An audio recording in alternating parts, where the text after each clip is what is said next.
ബോധ്യപ്പെടായികയാണ്. അതിനുശേഷം അള്ളാഹു പറയുന്നത്, ആ ആയത്ത് പറഞ്ഞതിന് ശേഷം മൂസയുടെ ചരിത്രമാണ് പറയുന്നത്. ആ ഒത്തക്കു യൗമെന്ന് പറഞ്ഞതിന്റെ ചരിത്രം പറഞ്ഞ ശേഷം ദുരിത കടലിൽപ്പെട്ട ഒരു ജനസമൂഹത്തെ ദൈവിക വ്യവസ്ഥിതിയും കൊണ്ട് കരപറ്റിച്ചു മൂസ. അടിമത്തത്തിന്റെ അടിമകളാക്കി വെക്കപ്പെട്ട ദുരിത കടലിൽ കഴിയുകയായിരുന്നു. അടിമത്തത്തിന്റെയും പട്ടിണിതയുടെയും ദുരിതത്തിന്റെയും ആഴക്കടലിൽപ്പെട്ട സംഘർഷങ്ങളുടെയും കടലിൽപ്പെട്ട ഒരു ജനതയെ ദൈവികമായ കൊണ്ട്, ദൈവികമായ ആശയം കൊണ്ട്, അവർക്ക് ഡിപ്പെൻഡ് ചെയ്യാനുള്ള ഒരു ആശയം കൊണ്ട്, അവർക്ക് ആശ്രയിക്കാനുള്ള ഒരു വടി കൊണ്ട് മൂസ ആ ജനതയെ ഒരു കരപറ്റിച്ചു. പക്ഷേ അത് ഉണ്ടാക്കിയ ഈ സംഘർഷങ്ങളും ദുരിതങ്ങളും ഉണ്ടാക്കിയ ആളുകൾ തന്നെ ആ ദുരിത കയത്തിൽ മുങ്ങിച്ചാവുകയും ചെയ്ത ചരിത്രമാണ് പിന്നെ ഖുർആൻ സൂറത്ത് അൽ ബഖറയിൽ പറയുന്നത്.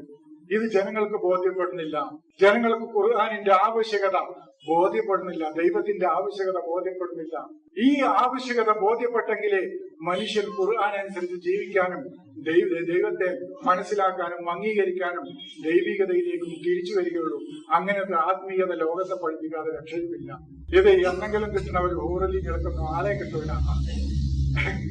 എവിടെയെങ്കിലും കിട്ടും. എവിടെയെങ്കിലും പോയിട്ട് കുറച്ച് കള്ളു കുടിച്ചാന്ന് പറയാനൊന്നും ആളെ കിട്ടൂല. ഇത് അങ്ങനത്തെ ഗ്രന്ഥമൊന്നുമല്ല. ഇത് ലോകത്തിനെ ബോധ്യപ്പെടുത്തും.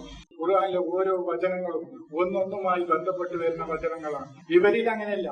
ഇവര് പറഞ്ഞാൽ ഒന്ന് ഖിയാമത്ത് പറഞ്ഞാൽ പിന്നെ വേറെ പെണ്ണിട്ടുന്ന കാര്യമാണ്. അപ്പ പറഞ്ഞ പിന്നെ വേറെ നിസ്കാരമാണ്. നിസ്കാരം പറഞ്ഞ അപ്പൊ പിന്നെ വേറെ കാര്യമാണ്. ഇത് ഒന്നൊന്നിനോട് ബന്ധപ്പെടാത്ത രൂപത്തിലാണ് ഇന്നത്തെ ഖുർആൻ വിശദീകരണങ്ങളും വ്യാഖ്യാനങ്ങളും മുഴുവൻ. അതെന്തുകൊണ്ട് വന്നു എന്ന് പറഞ്ഞാൽ ഖുർആൻ കൊണ്ട് വ്യാഖ്യാനിക്കുകയും മനസ്സിലാക്കുകയും മനസ്സിലാക്കിപ്പിക്കുകയും ചെയ്യേണ്ടതിന്റെ അതിൽ നിന്ന് വ്യതിചലിച്ചതാണ് പറ്റിയത്. അതിൽ നിന്ന് വ്യതിചലിച്ചു. അത് ആചാരാനുഷ്ഠാനങ്ങളാക്കി മാറ്റി മുഴുവൻ ഒരു സമൂഹത്തിന്റെ മോചനത്തിന് വേണ്ടി, ഒരു സമൂഹത്തിന്റെ പുനർ സൃഷ്ടിക്ക് വേണ്ടി പറഞ്ഞ കാര്യങ്ങളൊക്കെ കേവല ആചാരങ്ങളും അനുഷ്ഠാനങ്ങളുമാക്കി മാറ്റി. അത് ഇതര വേദങ്ങളിൽ നിന്നും ഇതര വിശ്വാസങ്ങളിൽ നിന്നും ഇതര മതങ്ങളിൽ നിന്നും ഇസ്ലാമിലേക്ക് കടന്നുകൂടിയതാണ്. ഇന്ന് ഞാൻ അവിടെ പോകുമ്പോ റോട്ടോരങ്ങളിൽ മുഴുവൻ ഇതാണ്, ദുഃഖവണ്ടിയാണ്. ഞാൻ ആലോചിച്ചു, ഒരു ജനസമൂഹം ഇത്തരം ഈ സമൂഹങ്ങളിൽ നിന്നാണ് വിശ്വാസങ്ങൾ കടന്നു വന്നത്. തന്നെ ക്രൈസ്തവരിൽ നിന്നാണ് ഇസ്ലാമിലെ വിശ്വാസങ്ങൾ മുഴുവൻ കടന്നു വന്നത്. ആചാരാനുഷ്ഠാനങ്ങൾ മുഴുവൻ കടന്നു വന്നത് ക്രൈസ്തവ സമൂഹങ്ങളിൽ നിന്ന് കടന്നു വന്നതാണ്. ദുഃഖല്ലേ എന്ന് ചോദിച്ചിട്ടുള്ളൂ. ഒറ്റ ദുഃഖമേ ഉള്ളൂ എനിക്ക്. ദൈവത്തിന്റെ പ്രത്യയശാസ്ത്രങ്ങൾ അട്ടിമറിക്കപ്പെട്ട ദുഃഖം മാത്രമേ ഉള്ളൂ. അല്ലാതെ വേറെ ദുഃഖമൊന്നുമില്ല എന്ന് പറഞ്ഞു. ദുഃഖമുണ്ട്, ദുഃഖമുണ്ട്. പക്ഷെ എന്തിന്റെ ദുഃഖാണ്? മാനവരാശിയെ കരകയറ്റാൻ, രക്ഷപ്പെടുത്താൻ, അവരകപ്പെട്ട സംഘർഷങ്ങളുടെ കടലിൽ നിന്നും ദുരിതത്തിൽ നിന്നും അവരെ രക്ഷപ്പെടുത്താൻ അവതരിപ്പിച്ചു കൊടുത്ത വേദത്തെ, പ്രത്യയശാസ്ത്രത്തെ അട്ടിമറിച്ച ആ ദുഃഖമേ ഉള്ളൂ.